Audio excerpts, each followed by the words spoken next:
Terusi segmen MTech bersama dengan tetamu tetapnya. Ini dia dalam kelasnya yang itu sendiri. Kita ada Datuk Engineer Haji Muhammad bin Dalip, pengarah bahagian kejuruteraan otomotif dari JPJ Putrajaya. Assalamualaikum Datuk. Waalaikumsalam. Apa khabar Ti? Alhamdulillah sihat. Alhamdulillah. So, selamat tengah hari. Salam satu Malaysia. Salam negaraku Malaysia. Salam pada semua peminat MTech yang sentiasa menantikan hari Isnin jam 3 petang. So hari ini apa khabar? Semua bagus. Nampak kat luarnya mendung je Ti. Yeah. Tapi Alhamdulillah selamat sampai ke sini. Tadi di Putrajaya memang hujan selebat-lebatnya. Dan sekarang ni dah ada dalam konti. So sekarang kita nak bagi tip, nak bagi pada pendengar. Dan saya nak maklum saja. Yang pertama sekali, hari Sabtu yang lepas, saya mengajar di Jabatan Penguatkuasaan Jalan Wilayah Persekutuan yang diketuai oleh Datuk Azli sendiri untuk berkaitan dengan penunggang dan motosikal secara teknikal. Dan selama 55 orang telah hadiri pelbagai jabatan dan juga pelbagai businessman. Dan juga ada 3 orang perempuan. Dan cara menunggang motosikal dengan betul, cara berpakaian menunggang motosikal dengan betul. Dan hari Ahad saya ke Melaka dan hari ini di sini. Esok saya akan berada di Kuching, Sarawak. So untuk itu bagi mereka-mereka yang ingin bertanyakan apa saja berkaitan otomotif atau nak tahu berkaitan apa-apa saja dengan JPJ, boleh hubungi kita di talian 0362051500. Itu talian konti ataupun WhatsApp. Terus WhatsApp konti kita 01129004 atau di FB. Ya, FB IKIM FM. Dan boleh tonton secara langsung di FB Go Live. Tengok Datuk di konti. Itulah dia. Saya sekarang ni macam-macam. Tak apa. Yang itu yang pentingnya mereka boleh hubungi kita di mana-mana saja yang mereka minat. Dan kita akan cuba tolong, bantu apa yang kita termampu untuk mereka. Dan hari ini kita nak bercerita apa yang Ti nak tahu. Banyak dah kita cover selama ni. Sebelum kita bagi tajuk ni, Datuk, anda juga para pendengar boleh like kami di FB IKIM FM. Kita dah muat naikkan video di situ, minyak dah E tu. Anda boleh tengok macam mana tips daripada Datuk Engineer Muhammad berikan kalau E tu maksudnya apa, dan adakah bila dah E tu boleh teruskan perjalanan. Anda tonton video tu, dah ada di FB. Itulah dulu suatu waktu dulu pendengar kita sendiri, peminat IKIM yang menaipkan tu. Mereka type betul, tersusun ayat dan mudah dipaham. Dan dia viralkan selalu. Dan terakhirnya semalam ada seorang sahabat, Radin, menunjuk kat saya, ni kau punya, dia kata. Bila saya baca, betul lah, ni penulis peminat IKIM, bukan saya yang tulis. Saya hanya bercakap ke udara dan beliau yang menaipkan. Dan diviralkan, hampir rasa saya memang berjuta orang dah baca dah. Dan mostly dapat feedback kepada saya. Itu adalah amalan kejuruteraan otomotif. Memang dipraktiskan untuk E itu bukannya MT. E itu enough. Boleh jalan lagi. Boleh jalan. Kalau dalam kenderaan kontinental atau kenderaan yang diperbuat daripada Europe, dia panggilkan R, stand for reserve. Reserve tu memanglah berarti kalau motosikal pun, motosikal zaman saya kecil-kecil lah dulu. Kalau Abang Long tak naik motor, Abang Ah yang naik motor. Abang Ah punya motor tu, dekat motor dia F dengan R. Lepas tu ada kosong tengah-tengah. Jadi F tu memang sama full dan R tu adalah reserve. Dan hari ini dia tidak gunakan, ada separuh digunakan 1 dan 0. Kosong tu bukan berarti kosong terus. Tidak. Ada yang menggunakan ayat bar, ya, setakat bar. Bar 1, bar 2, bar 3 dan bentuk-bentuk bar itu. Tidak perlu risau. Asalkan dia berkelip je perlu menunjukkan indikator fuel, indikator menyala, itu berarti memang ada 60 km pada semua jenis kereta. Dan berbeza untuk motosikal. Motosikal kecil lain, motosikal besar lain, lagi besar lain, lagi besar lain. Jadi motosikal ada 4 standard dia. Kereta hanya 1 standard. Kerana bagi kereta memiliki tangki yang dipanggilkan, diletakkan di dalamnya adalah baffle. Baffle ini adalah penghadang, pengilik supaya bilik-bilik ini tidak akan memberi kocakan ketika minyak melebihi dari stoku. Lebih 25%, maknanya dia berada di dalam kawasan-kawasan biliknya tersendiri. Dan dia tidak akan berkocak. Jika dia berkocak lebih kuat, ini salah satu dia akan menaikkan tahap pressure, ketinggian pressure, tekanan di rongga atau di ruangan tangki minyak. Dan kalau tanpa baffle, bila kita mengambil selekoh, minyak bawah lagi 25%, dia akan tak dapat sedut. Pump tidak akan dapat sedut minyak bahan bakar tersebut. Itu akan menyebabkan enjin boleh mati sekejap, hidup sekejap, mati sekejap bila bawah daripada 25%. Dan lantaran itu direka cipta tangki untuk fuel ataupun diesel, petrol, cecair mestilah punya baffle untuk keselamatan, dan dia tidak akan mengeluarkan apa dipanggilkan gas yang tinggi. Dan kalau kita taruh minyak kan, kita taruh minyak, ni nozzle lah, ni tangki minyak kita masuk, dah penuh, jangan kita goyang kereta tu, goyang tengkuh, goyang kiri, goyang kanan, nak masuk lagi, tren. Yang sebenarnya cara taruh minyak yang baik, kita masukkan nozzle, kita tekan, tak, diam. Bila sekali tak, diam sekejap. Kita tunggu dalam 2 atau 3 second, melepaskan pressure atau tekanan di dalam fuel tank itu habis. Dan kita boleh tambah lagi, sama ada lebih RM3, RM4, bergantung kepada saiz tangki. Bila kali kedua, tak, cukup dah. Jangan kita ketuk tong untuk nak ambil yang setitik tadi. Adakah setitik petrol itu dapat memberikan 1 kilometer, atau setitik petrol dapat memberikan 10 kilometer jarak perjalanan? Tidak.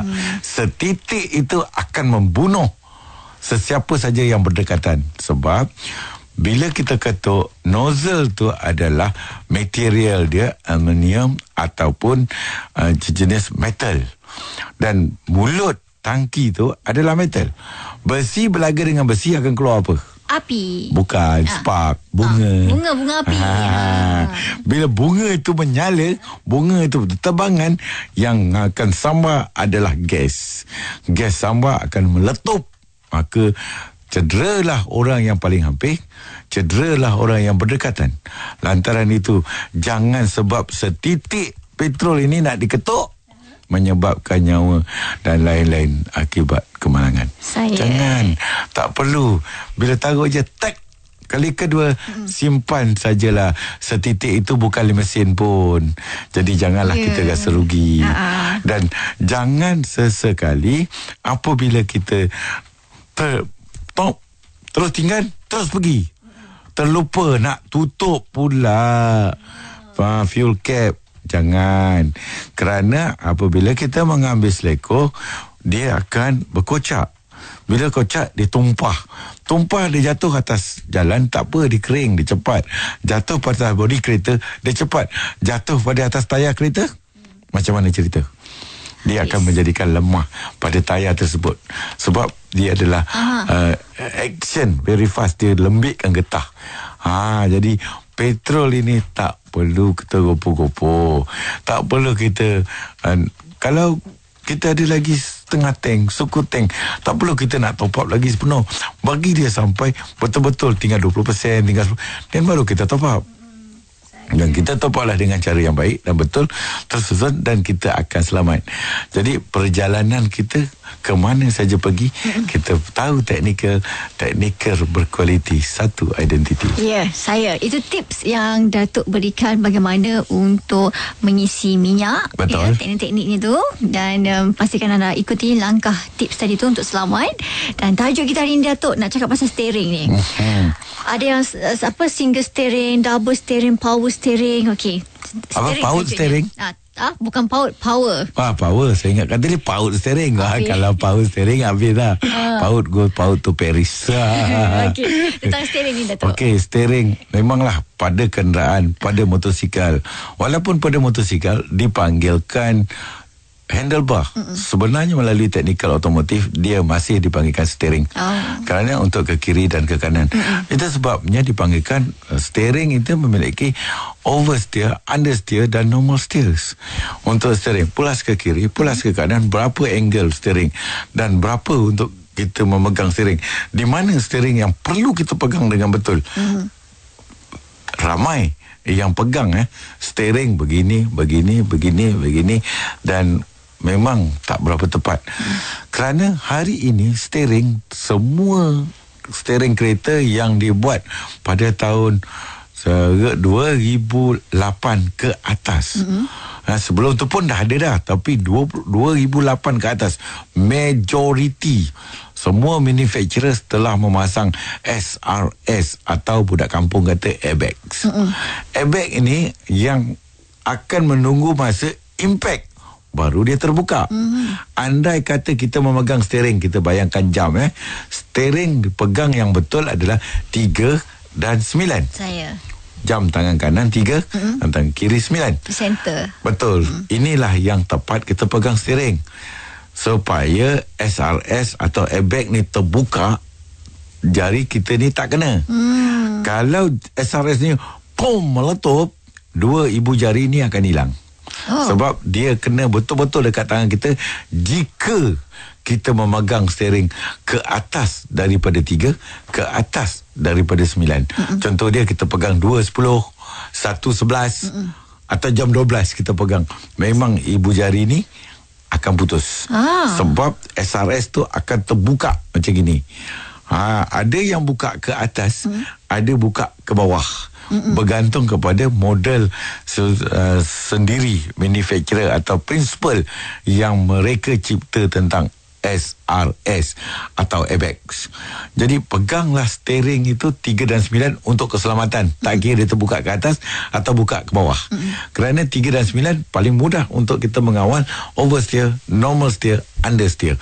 Jadi untuk menyelamatkan steering, itulah bergantung kepada manusia tu. Steering ada 3 jenis steering.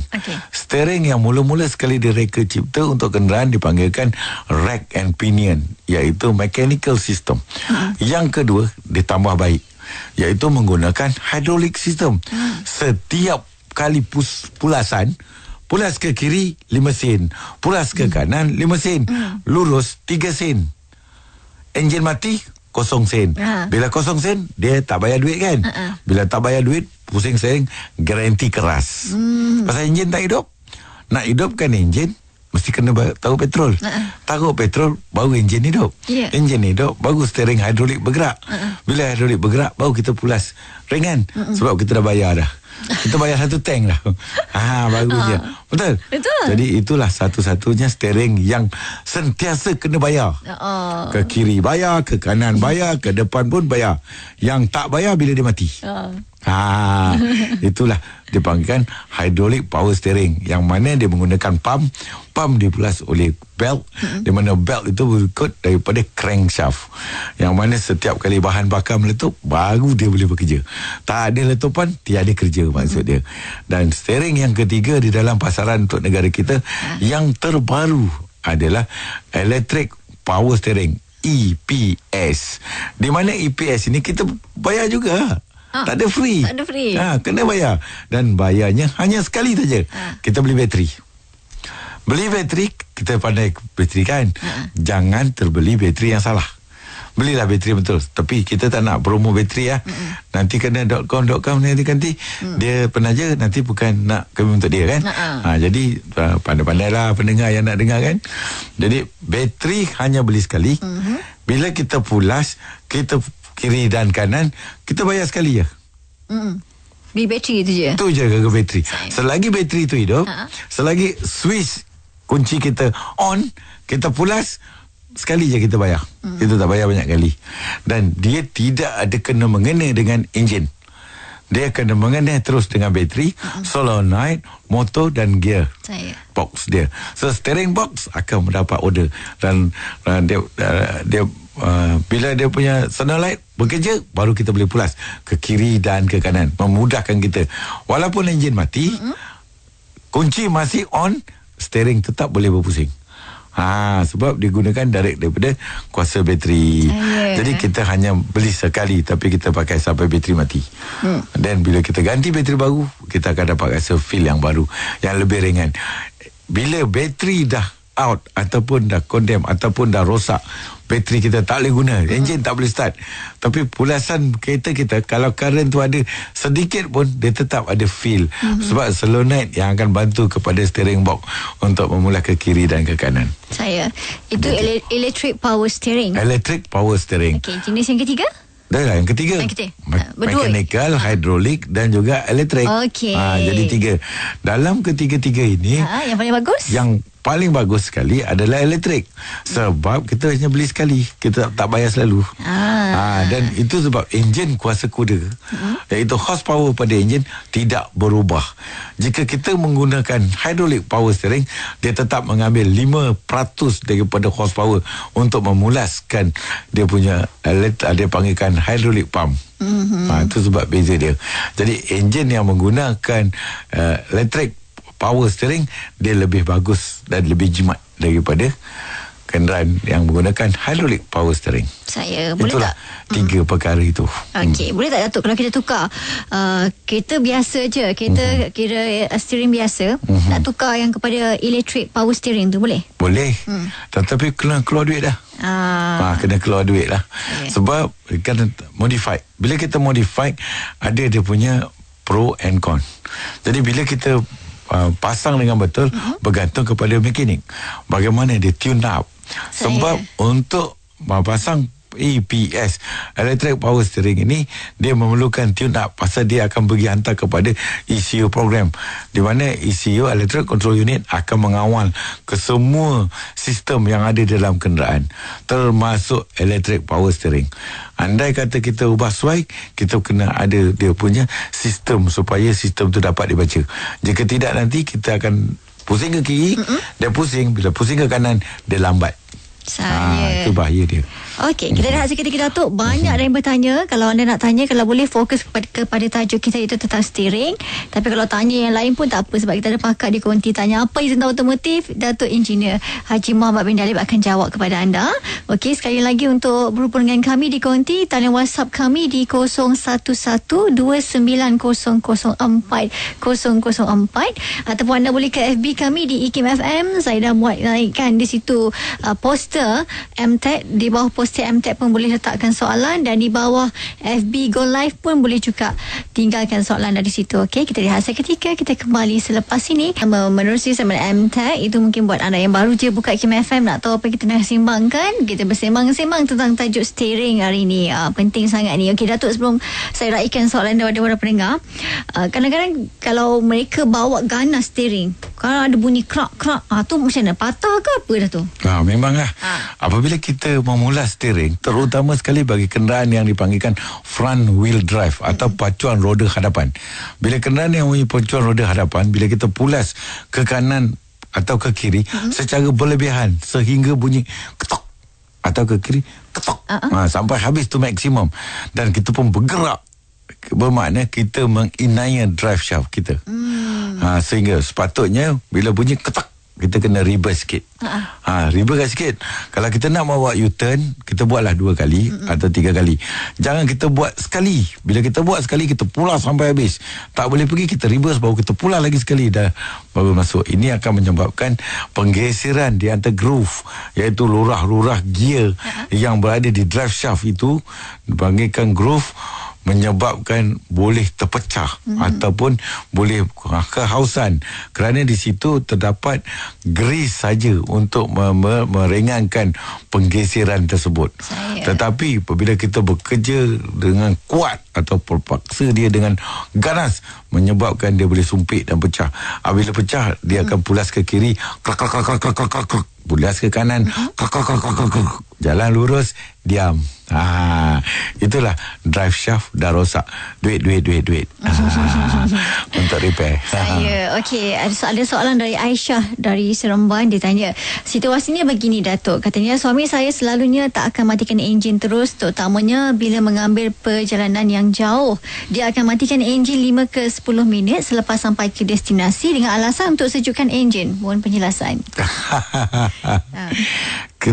Dia masa dia matikan enjin tu, kenderaan bergerak ke statik? Masa dia matikan enjin tu statik. statik.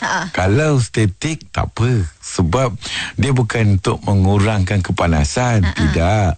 Sebab sewaktu kita berjalan, RPM ataupun revolution per minute, pergerakan enjin di tachometer dipanggilkan fluctuate ataupun dipanggilkan sekejap laju, sekejap 2,000, sekejap 3,000, sekejap 2,000. Jadi enjin kita sekejap tinggi, sekejap rendah, sekejap tinggi, sekejap rendah, menjadikan dia tidak begitu sama dan unbalanced fuel. Walaupun EFI, Electronic Fuel Injection System, oleh kerana kita sekejap laju, sekejap perlahan, kalau kita berlaju setakat 4,000 RPM ke bawah, dia tak berapa teruk. Yang teruk ni sehingga power band, iaitu sehingga 5,000 sampai dekat red line 6,000, baru dia boleh enjin akan paksa. Maksudnya kita paksa enjin tu bekerja. Jadi bila kita sampai ke destinasi, kita berhenti. Paling bagus kita biar dia hidup sementara untuk dapatkan idling speed yang baik semula. Dan di sini ECU, Electronic Control Unit, akan mengarahkan EFI, Electronic Fuel Injection System, akan memberikan satu suntikan yang sama semula. Jadi TEC dah tak bekerja dah. Sebab TEC, Transmission Electronic Control, dia akan bekerja sewaktu kita bergerak. Bila statik, dia tidak bekerja. Dia hanya flushing saja minyak, akan run kosong saja. Itu menyebabkan temperature akan naik, tetapi enjin tidak stres. Penggunaan bahan bakar akan baik selepas itu. Dia back to normal. Jadi kalau kita berhenti dia. Jadi pressure yang tinggi ada di dalam kawasan enjin dan menyebabkan tekanan tinggi, pressure, dan fuel consumption akan bertambah selepas itu nanti. Okey, seterusnya Muhammad Farid Arifin di FB. Okey, salam Datuk. Kenapa selepas kita buat alignment dan balancing, lama-kelamaan di jalan lurus kereta akan bergerak ke kiri? Saya pakai kereta Saga belum 2010. Adakah steering yang bermasalah? Bukan, tak semesti. Bila kita nak menjajah ataupun nak alignment balancing pada kenderaan kita, kita kena perhatikan jalan yang betul, jalan yang lurus, balance. Jalan bukannya balance. Semua jalan dalam Malaysia dia buat secara dome, iaitu tinggi sebelah kanan atau rendah sebelah kiri. Dia akan bergantung kepada permukaan jalan. Itu sebab kalau hujan yang jatuh di atas permukaan jalan, semua air hujan tu akan ke tepi. Dia tidak duduk di bahagian tengah. Dan dia tidak akan menyebabkan lompak-lompak hujan. Ada kemungkinan kerana kemendakan tanah ataupun kemendakan pasir itu menyebabkan beralun, menyebabkan air boleh bertakung di sana. Sebenarnya jalan dibuat seperti ini, dome. Air akan lari ke tepi, akan lari ke tepi sini. Dua side air akan pergi. Jadi apabila kita buat pengujian alignment ni, balancing, tak boleh pada jalan yang dikategorikan jalan biasa. Tak boleh. Kan kita kena cari jalan yang dipanggilkan flat, iaitu contoh seperti landasan, seperti jalan biasa, jalan yang bukan untuk 110 km sejam, bukan. Jalan yang biasa. Jadi kita kena tengok, kena pandai. Kalau ke jalan tu curam ke kiri, mestilah kereta tu pergi ke kiri. Kalau curam ke kanan, mestilah kita akan pergi ke kanan. Itu secara automatik. Jadi bukan jalan untuk buat menguji untuk alignment balancing. Okey, seterusnya di talian WhatsApp Konti IKIM FM. Okey, Hasfani dari Shah Alam tanya, berapa lama tempoh yang baik untuk menukar minyak power steering? Bagus. Kalau tiada kebocoran, tidak ada bermasalah, dia boleh pergi sampai 100,000 kilometer. Bukan dikira tahun, bukan dikira bulan, bukan dikira kilometer, hanya kira kilometer saja. 100,000 kilometer. Tidak ada masalah. Okey. Kalau pakai EPS steering, Electronic Power Steering, memang berat ke? Dan nak berhenti di traffic light, perlu tak tukar gear pada N, Datuk? Okey. EPS, Electric Power Steering, paling ringan, sama seperti Hydraulic Power Steering. Cuma beza dia, Electric Power Steering beli sekali je bateri. Tetapi untuk Hydraulic, kita kena bayar. Setiap kali kita pulas ke kiri 5 sen, pulas kanan 5 sen, jalan terus 3 sen. Memang kita kena bayar. Sebab dia gunakan enjin gunakan bahan bakar. Tanpa enjin, steering tak boleh pulas. Itu saja. Dan soalan keduanya adalah Perlu tukar ke N tak gear tu? Okey, kalau kita nak approach sampai ke traffic light sebagai contoh, jangan kita letak N awal-awal. Bahaya, takut disandar oleh orang atau dikepit oleh kenderaan lain. Biar di dalam keadaan D, sampai saja ke bahagian depan, berhenti, tekan brake. Tekan brake, tarik handbrake, free gear N. Jangan letak dekat P. Nanti letak dekat P, bila nak jalan terletak dekat R, tom ke belakang, bukan ke depan. Menyebabkan mudah kemalangan. Jangan letak dekat N, tarik handbrake. Dan handbrake, brake tangan, tak tak tak, itu yang paling baik. 3 tak tak tak sampai 8, dia jadi tegak tiang elektrik. Buat apa dia jadi tegak tiang elektrik? Itu bukan handbrake. Dan itu yang paling bahaya sebab dia tak ada cengkaman lagi. Sebab brake shoes dia dah habis. Jadi berhati-hati. N akan menjimatkan bahan bakar. N akan memberikan down pressure dekat brake disc dan brake pad. Dan heat transfer di sana adalah free, zero. Kalau kita tekan brake dalam keadaan D, dia akan jadi stres. Dia nak gerak dan menyebabkan kepanasan berlaku kepada keempat-empat disc, keempat-empat kita punya brake pad, menyebabkan nanti bila kita nak brake menjadi kosong apabila kita pakai DOT bawah lagi pada 3. Itu DOT tu maksud dia brake fluid, minyak brake.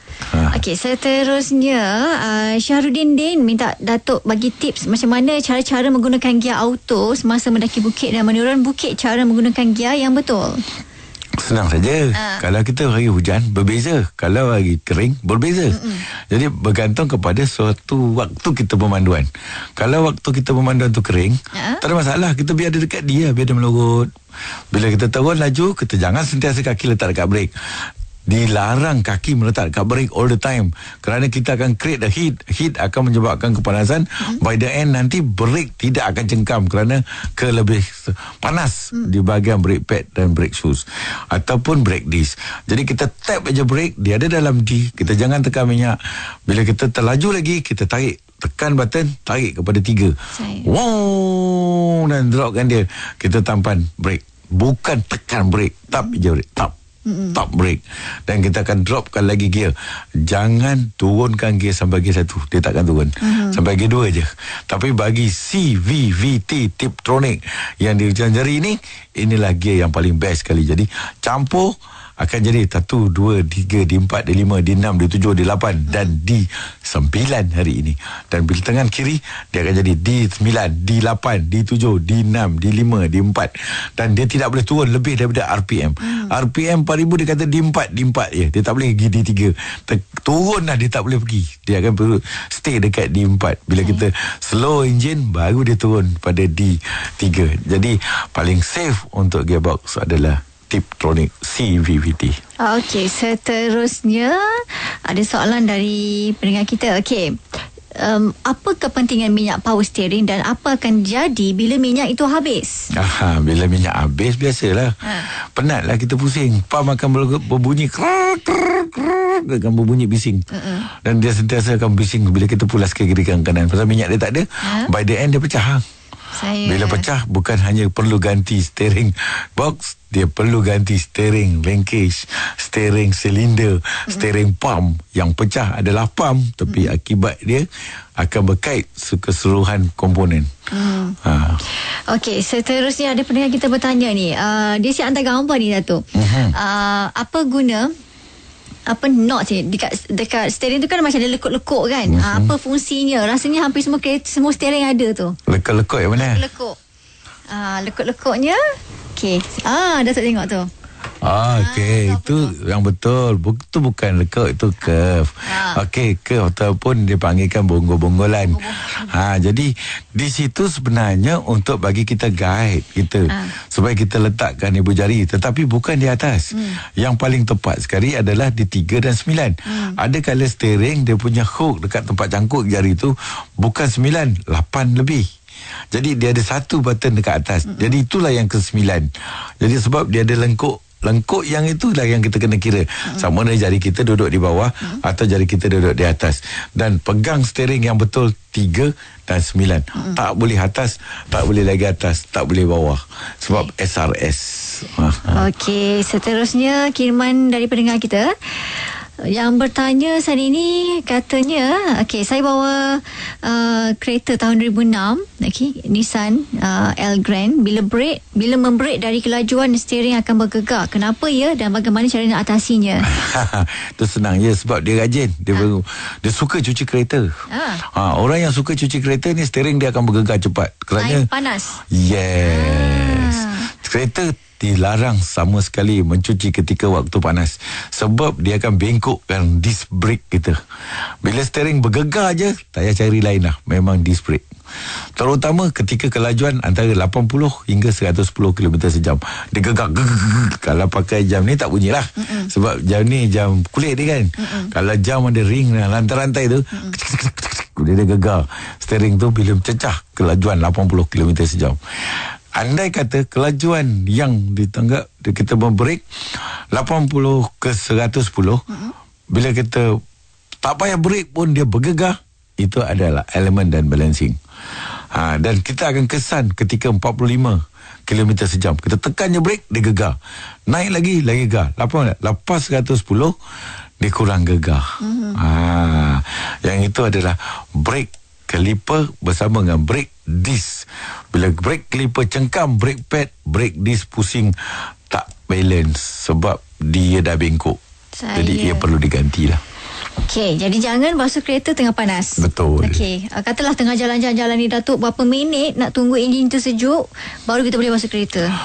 Kalau kita tidak disyorkan langsung, kalau kita balik kampung sampai ke rumah nak cuci kereta, tidak disyorkan. Sebab dia dah kepanasan dia dah maksima, dah kepanasan dia sehingga 90 ataupun 95 degree Celsius, bukan Fahrenheit. Ada satu kali saya cakap dengan 200 lebih, itu adalah Fahrenheit. Ini adalah sentigrade 100. Kalau mencecah 100 degree Celsius, kita pun terus saja cuci, berasap masak. Tak lama lagi habislah kereta tu. Bukan hanya dia punya brake pad, brake disc, bahkan seal pada piston pun akan rosak. Sebabnya piston yang akan menolak brake pad dengan kepanasan itu, piston dia dapat tahan, dia dapat tanggung dengan kepanasan itu. Seal pun dapat menanggung.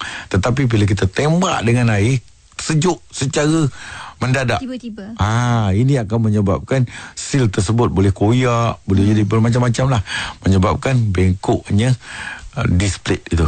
Okey, seterusnya pendengar kita Hafiz dari KL kata, saya pakai Proton Persona. Soalan saya, steering kereta berat semasa kereta jalan, adakah ini disebabkan masalah steering rack atau dry shaft yang problem atau pump power steering yang problem? Bila kita pegang steering ni dia ada kriteria dia. Tayar kita kurang angin, kita rasa steering kita berat. Tayar kita terlebih angin, kita rasa terlalu ringan.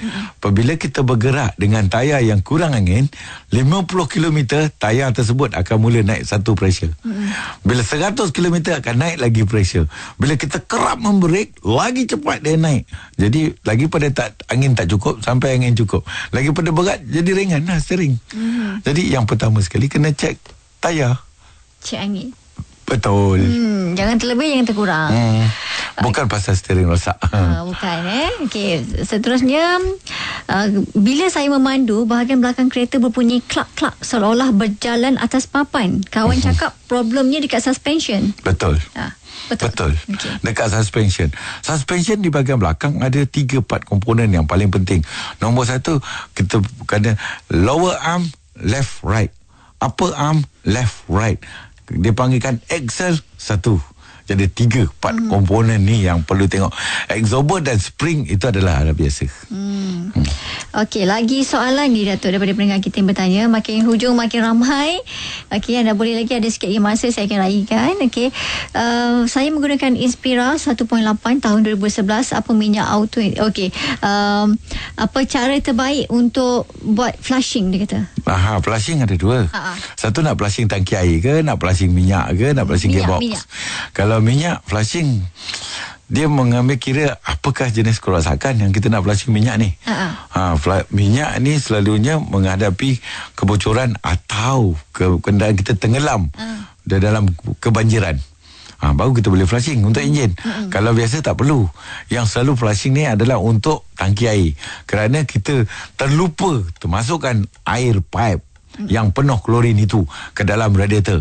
Dan mana kita nampak air radiator itu sudah mula berupa teh tarik. Itu adalah air klorin.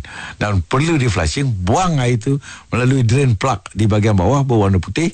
Dan buang habis-habis, masukkan air dan kita start enjin, dia akan keluarkan semua kekotoran tadi sehingga air yang turun itu ada yang betul-betul jernih dan kita simpan sementara enjin dengan keadaan hidup dan kita masukkan lagi air. Dia akan bunyi dan keluarkan air yang kotor. Dan 2-3 kali kita flushing dan kita akan letak supaya air itu betul-betul penuh, baru kita boleh tutup. Dia panggilkan drain plug. Tutup semula drain plug dan air kita penuh, kita biarkan dia seketika sejuk dalam 10-15 minit. Kita start semula, dia akan masuk semua ke dalam water jacket and water flow. So dia akan memberikan kena top up air. Air yang masuk, yang ditinggalkan itu bukan air pipe, air zero, air mineral, air yang telah dimasak atau air sungai yang jernih, yang bersih, bukan seperti air sungai yang berwarna-warni tu ya. Itu akan menyebabkan itu adalah air tanah, lagi mudah rosak kereta kita. Okey, soalan yang terakhir saya kira, semasa mengisi bahan bakar, adakah perlu mematikan enjin? Kereta akan berbunyi alarm kalau ada orang kat dalam kereta jika enjin mati. Tidak. Tak payah. Tak perlu.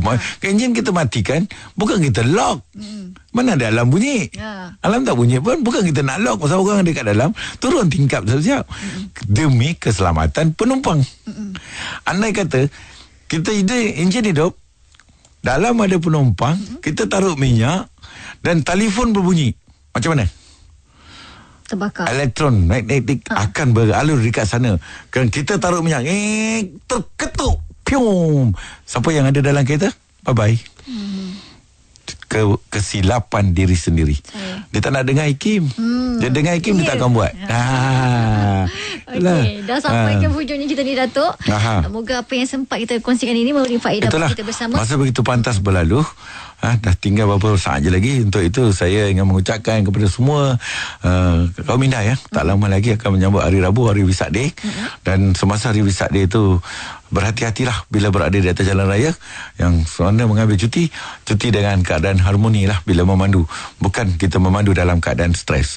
Jadi kemana saja anda pergi, technical berkualiti, satu identiti penyelamat ini. Two will make it one will to make right decision in time. Itulah paling baik sekali untuk keselamatan anda memandu. Bye-bye, jumpa lagi di hari dan waktu yang sama setiap hari Isnin. IKIM FM, MTech ke udara. Bye-bye. Assalamualaikum.